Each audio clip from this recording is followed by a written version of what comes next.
In this video, I will create only one sample table, and this table will have a name letter having because I specifically came up with this table in order to show you the difference between where and having.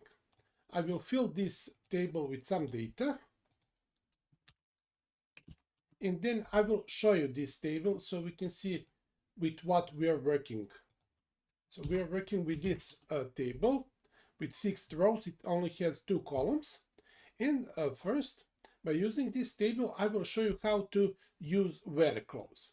Where clause is used to filter our table. So if you run something like this, where is using expression that number column should be bigger than 3, we will filter first 3 rows because they are equal or smaller than 3. So only the last 3 rows will remain. And this is how we use where is really simple to use, but also this expression here can become much more complex. I will now clean my screen. I will now show you how to use having clause. First, we will show again our table. And if we want to exclude some rows from this table, from the tail rows, we would use where. But in this case, we will not work on the tail rows. Instead of that, we will first group our table. So we would run a statement like this one, where we have this clause grouped by column letter, and we would get a result that only has 3 rows. Now, what I want to achieve, I want to exclude some of these 3 rows. But in order to do that, I will not use where, because where is used for the tail rows, but for these grouped rows, we would use having. So we would create a statement something like this one. We would add this last line. We are adding having clause, which says that each group that is bigger than 3 should remain in a final result, and all other rows should be eliminated. So if we run this, we would only get these 2 last rows because they are bigger than 3, and this is how we are using having. Now, it is possible to use where and having in the same statement at the same time. So, for example, let's first apply where on our table. We can run this statement where we will exclude all of the rows that are equal or smaller than 3. So only these 3 rows will remain. And then we can group these 3 rows. So our result will now have only 2 rows. We are grouping this because we have 2 letters. We have B and C. We can group this intermediate result to only these 2 rows. And then we can exclude one of these 2 rows. And for that, we would use having. And this is the final statement. And we would only have 1 row remaining because this row will be filtered out. And we can see that in the same statement we are using a where clause and having clause, and we saw how to use them both. I will now clean my screen. We will now see how to use insert into statement. This statement is used to insert data into tables, and we will continue to use our where having table. And first we will insert only 1 row in this table, and for that we will use a statement like this one. We just have to provide 2 values, these 2 values here, because we have 2 columns and in the same order as columns are in the table. So when we do this, this will insert 1 row. It is also possible to insert several rows by using one statement. We just have to provide several pairs of values. So this is first row, second row, third row. We run this will also work. If we are not mentioning names of columns in our statement, in that case, we have to provide all of the values. If we provide only one value, in this case, this will not work. This will return an error. And if we want to insert only one value, and we expect that all other values should be nulls, in that case, we have to provide all of those nulls for other columns. So we have to use a statement like this one. In this case, we are providing one value, but we are also providing a null, so this will work. Now, the second version of this statement is when we mention column names.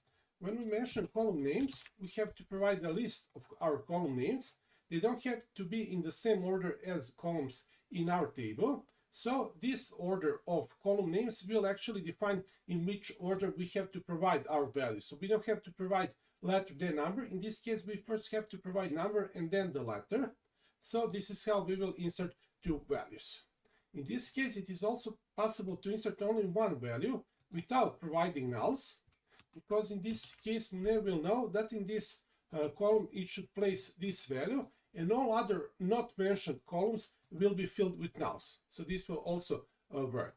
In this specific case, our letter column has defined a default value, so we can insert only a value in number column, and in letter column default value will be placed in that case. So we can run this, and now we can jump to this web page where we will see our results. So this will happen when we insert only one row. When we insert 3 rows, we would get those 3 rows. We can insert number and letter like this. We can also insert some value and a null. We can insert only this letter G. In that case, all other columns will be filled with nulls. And we can insert only number, and then our letter column will receive a default value, and that default value is D. I will now clear my screen here. When we want to copy data from one table to another table, we can use a statement insert into select. This statement actually has 2 parts. First part is just a select statement like this one.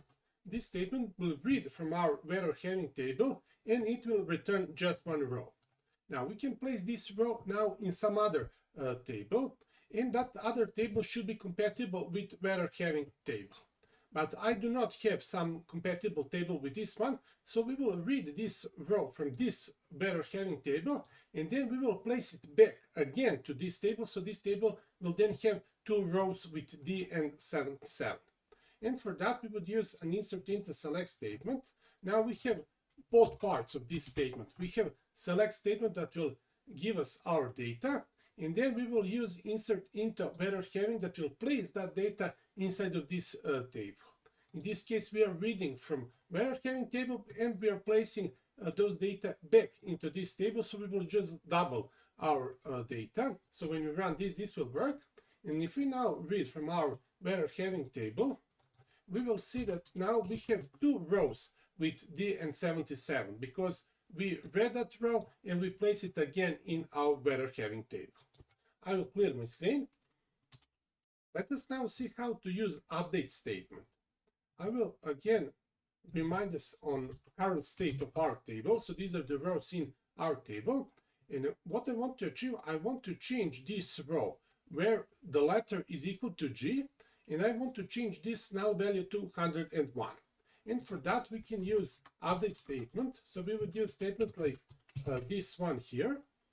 And this statement will update our table where having. It will search for all of the rows where letter is equal to G. In this case, this is the only such row. And in this row, it will change this null value in number column to 101. So we can run this, and then we can check whether our change is correct. So when we run this, we will see that now instead of G null, we have G101. We can also change this row. We will search for the row where number is equal to null, and in that row we will change this letter M to Q. For that we would use a statement like this one here. And when we are searching for null, we are not using equality sign, we are using is operator. So we are searching for the row where number is equal to null, and in that row we will set letter to Q. So we can run this, and we can again check whether our change is successful.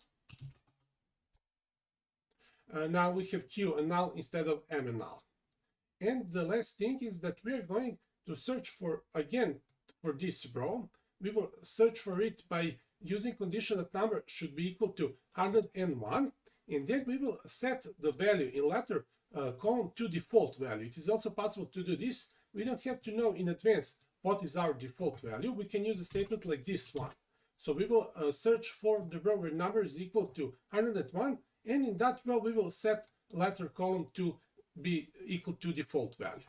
So if we run this, we can again read from our table, and we will see that instead of having G and 101, we will see D and 101, because D is default value for letter column. I will now clear my screen. Until now we have made a lot of changes in our table.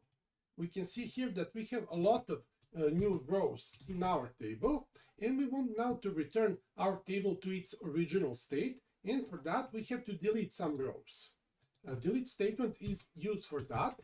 Delete statement will express some condition, and this condition will define what rows should be deleted. So all of the rows we will delete where in letter column we don't have A or B or C, and such conditions can be written like this: that letter should be not in letters A, B, C. So these are the rows that will be deleted, and then we will just delete from better having. So when we run this, we will delete 9 rows, and we can then read again from our table, and we will see that now we don't have any more those other rows.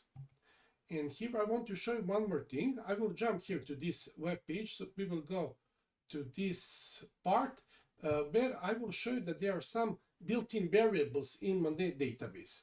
Now we have variables that will return us data about current session, like current schema, current user, or we have variables about time, current date, current time, and so on. And we can use these variables as they were columns. So we can use a statement like this one. I will paste here my statement. So we are just saying select current schema, and then we can provide some alias. And we can do that for all of these variables. So when I run this, I will get a table like this. And here we can see our current schema, current user, current date, current time stamp, current time zone, local time, and local timestamp.